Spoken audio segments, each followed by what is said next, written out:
Aren't you curious about that? Well, I'm curious about your pushback on that particular point. With your previous guest, you had zero pushback because he's giving the Democrat talking points like you spew every single week, which is probably why your ratings are so bad. Excuse me, Senator Eric Schmidt. I did not know you had this in you. And neither did George Stephanopoulos from ABC. He thought he was just getting an easy Sunday interview where he could walk all over a Republican.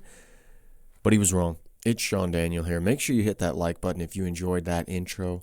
Subscribe if you want to see more videos. Now let's go. Get ready. Let me just begin where we left off with Congressman Smith. Do you support this pardon of the former Honduran president? I'm not familiar with the facts or circumstances, but I think what's telling here is to try to imply that somehow President Trump is soft on drug smuggling is just ridiculous. It's totally ridiculous. He's provided border security like we've never seen before. And the fact is, these cartels now, because the southern border is closed, they've gone to the high seas. So President Trump is acting with his core Article 2 powers. No serious legal expert would doubt that the president has authority to blow narco-terrorists out of the water who are poisoning 100,000 Americans every year. If you watched the SEC championship game yesterday, the Big Ten championship game, combine those two stadiums with the number of people there, that's how many people are dying each and every year from the poison that's coming from these narco-terrorists. So the fact is, George, President Trump has been delegated the authority by Congress to designate terrorist organizations. He's done that. He sent a letter to Congress saying he was going to initiate these strikes. We've had regular briefings about it, including from Secretary of State Rubio, including from the high-ranking officials in the Department of Defense. He's executing those. And so now what we have now are Democrats who have such X-ray vision and clairvoyance that they know the intentions of narco-terrorists on boats, yet we're so blind to see that they had a president for 4 years that was operating as a vegetable in Joe Biden. So, forgive me if I'm a little skeptical that this isn't all about politics and trying to take out Secretary Hegseth. That's what this whole thing's been about, George. They didn't want him confirmed. They didn't want a realist in place. They didn't want to shift from their pet projects around the world and trying to build democracies in the sands of the Middle East by the barrel of a gun. We have core national interests at stake, the homeland in the Western Hemisphere, and the rise of China. That's what this administration is focused on. The Democrats are just upset about that, and they try to create some controversy each and every week, and it goes nowhere. Senator Eric Schmidt was cooking. What was that about, man? That was, oh my God. He had a whole monologue ready. The beginning was very weak, though. I'm not really that familiar with the facts of the case with the Honduran president. He just can't say anything against Trump pardoning this guy who was a drug trafficker. But it's a bad look. Like, why is he pardoning this guy? There must be some deal in place, something he's getting out of it, because the Democrats are going to use it to act like Trump is soft on drug trafficking when he's literally blowing up boats. So here's the question. Before we hear Stephanopoulos come up with some attack, probably a good question, because the way he started the thing was like, oh, I don't know the facts of the case. Are the Democrats soft on drug crime or hard on it? Because they're saying Trump is being too soft by pardoning this guy, but then they're mad when we blow up a narco-terrorism boat, narco-drug terrorism boat. It's kind of the same thing they're doing to Trump. They're like, which are you? What do you mean you're not familiar with the facts and circumstances of the pardon? It's been well reported all across the country. He's the former president of Honduras. He was convicted of conspiring to bring in 400 tons of cocaine into the United States, also guns and other materials. It's been front page news across the country. Aren't you curious about that?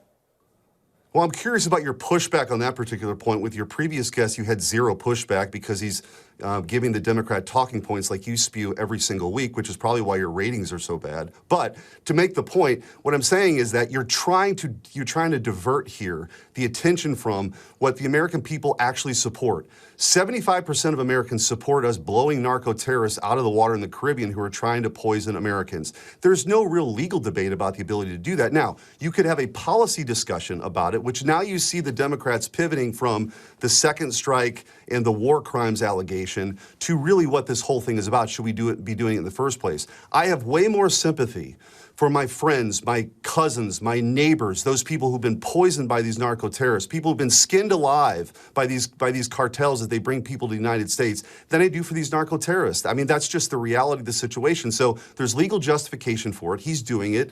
We do have more of a focus on our interests now in the Western Hemisphere, and I'm thankful for that. How can George Stephanopoulos not immediately start clapping and start just, yes, sir, that was amazing. I do not know who pissed off Eric Schmidt, but it was a bad idea. Who gives a crap about the drug traffickers that want to bring all this crap into our country? Who gives a crap about that? Oh, we need to be soft. They're on the boat. We already shot it down, but now we need to protect them. What?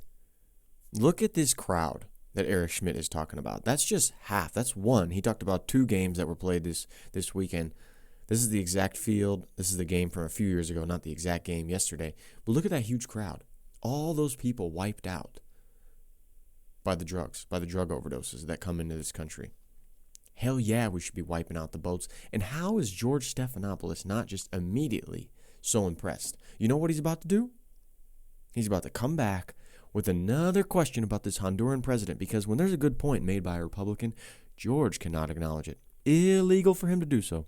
Do you support the pardon of the convicted drug smuggler or not? George, like I said, what we're talking about here are the narco-terrorists poisoning Americans. This attempt to try to focus on a pardon is classic because you've lost the debate now on the narco-terrorist question. Because at the beginning of the week, you had Democrats actually on camera saying you should disobey orders. That's what Senator Kelly and Slotkin were saying. You should disobey orders. And then they went so far as to say that if you don't do that, you might get prosecuted down the road. It's hard to sort of overstate how problematic that is for the chain of command and what it is for a military. The Democrats had their shot at all this, and it was rejected. They wanted to have DEI struggle sessions in our military, transgender surgeries, recruitment was way down. The fact is, under President Trump and now Secretary Hegseth, recruitment is sky high, morale is sky high. They're upset about that because they had an agenda that said that America could be everywhere all at once all the time. Now we have a president that's a realist, focusing on core national interest, including protecting Americans from being poisoned by the narco-terrorists.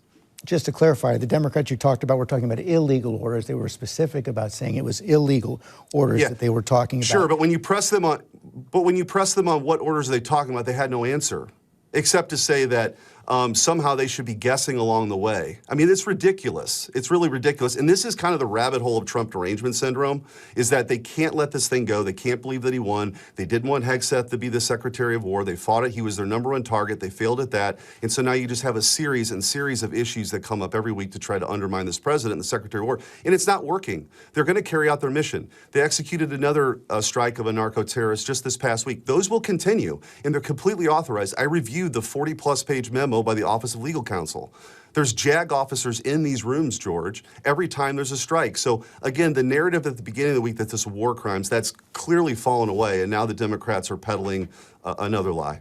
Hit the like button for Senator Eric Schmidt. This guy, I didn't know he had this in him. I've had him in some other CNN interviews, has not been that impressive. But today, sir, I don't know what you put in your drink. I just got lemon and water here. You, my friend, must have had something spicy, something strong. The problem is, despite all this great stuff that he's saying, all the great points he's pointing out about how the Democrats have this whole plan to try to create distractions, he leaves a window open for the media members to come at him because he won't address the Honduran president thing. Probably because he cannot talk against Trump on it. But it just gives them an opportunity. Don't give them an opportunity, which really falls back to Trump. Why is he doing this? Because if they didn't have that little storyline to jump on, honestly, you know what? They'd find another one. So it doesn't really matter if you give them a window of opportunity or not. They're always going to find something. But too bad Eric Schmidt is on fire today. You mentioned Secretary Hegseth. Here's a quote from the Department of Defense Inspector General report on that release of sensitive information over the Signal app. According to the Inspector General, the Secretary sent information identifying the quantity and strike times of manned U.S. aircraft over hostile territory over an unapproved, unsecured network approximately 2 to 4 hours before the execution of those strikes. The Secretary's actions created a risk to operational security that could have resulted in failed U.S. mission objectives and potential harm to U.S. pilots. Isn't that a concern? I reviewed the IG report, and it's a nothing burger. The fact is there was allegations that this was confidential or classified information, I should say. It wasn't. There was no operational integrity problems. That operation Rough Rider was executed flawlessly. So was, by the way, Midnight Hammer. So you can't really call that into a question. There's no confidential or classified information that was disclosed. And again, I think the bigger concern that you didn't have a hue and cry about from the Democrats was when Secretary Lloyd Austin went in for a medical procedure, was incapacitated, and didn't tell the president. Literally, we had a Secretary of Defense that wasn't on duty and nobody knew about it. Like, that's a real problem. This was a nothing burger, and that's what the IG report that I read last week in the skiff indicated. It said it was a risk to operational security. But it wasn't. It wasn't. There was no, listen, remember when this scandal, so-called scandal started, it was about classified information being disclosed. It wasn't classified information. So again, you pivot to this sort of sensitive information, but there was no risk. There was no risk. And by the way, I'll point out, Signal is approved by the U.S. government for communications. And so if you want to have a broader discussion about that, we probably can. But I think the bigger issue was, in the previous administration, you had real operational risk. You had a department, you had a Secretary of Defense that was incapacitated in a surgery, and nobody knew about it for days. That's a problem. He's wrong, though. To act like having a Signal chat with information on a strike that you're about to do, even though it's not confidential information that was leaked, to act like that's not an issue. When you are leading, you are the second top, I think, decision maker in the U.S. military behind Trump. You're the Secretary of Defense, Secretary of War now. To act like that's not an issue is disingenuous, because that is sloppy. And if you could come up with some argument about how that's not sloppy, not something to be concerned about, please let me know. I'd love to hear that one. But other than that, Eric Schmidt has got his stuff together, because even though he doesn't admit that that was a sloppy move, the Signal chat, he brings back something that sounds much, much worse, that the Secretary of Defense before was incapacitated and nobody knew about it. That's the type of stuff that went on in the Biden administration. But it doesn't mean that we can just justify and in our minds compare what happened in the Biden administration to now in the Trump administration and just justify and look over a Signal chat leak talking about potential strikes. It's not good. But what was actually good was how Senator Schmidt dealt with this. And if you guys want to watch another liberal getting taken down by a Republican, check out this video right here from my Sunday show that just happened, and I'll see you there.